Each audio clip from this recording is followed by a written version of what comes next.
Մայիսի 12-ն է, Երևան, Ազատության պողոտա, հանրությանը հայտնի հաղթանակ զբոսայգու մուտքի մոտ ենք, որտեղ նաև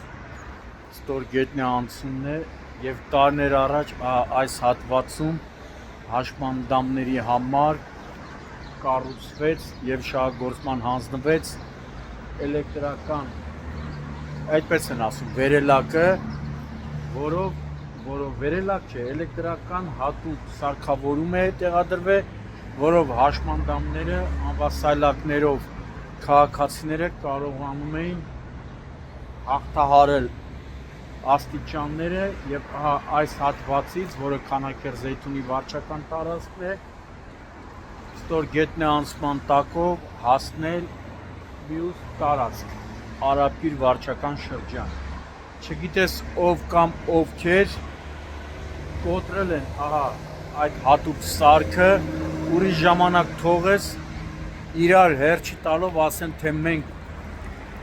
քաղաքակիրթ ազգ ենք, մենք մտածում ենք հաշմանդամների մասին,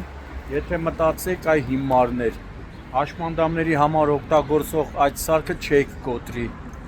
Հիմա պատկերացնում եք ձեր բարեկամը լինի հաշմանդամ ու գա ուզենա օգտագործի այդ սարքը, կկանգնի փաստի առաջ։ Նշված տարածքում, եթե չեմ սխալվում, կան տեսախցիկներ, դե թող Քանաքեռ-Զեյթունի ոստիկանությունը, չնայած Նասկի Դավիթանախտի այգու ծառերի գողությունները չբացահայտեց, չգտավ ծառագողերի, ես սա կարողանա հայտնաբերել։ Դրան գումարացել ամբողջ ներսում տիրում է գարշահոտ հակասանիտարական վիճակ։ Մարդիկ ստորգետնյա անցման անկյունները օգտագործում են որպես պետքարան, իրենց բնական կարիքներով հոգում են այդտեղ։ Հիմա կգան կտեսնենք։ Հեն երեխեք ես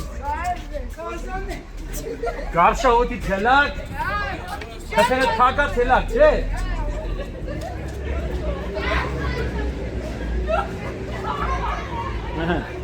Ուսուցչուհին,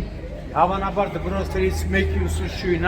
երեխաներին բերել է հաղթանակ այգի, երեխեք ասում են, հիմա տեսեք, այստեղ գարշահոտ հակասանիտարական վիճակ,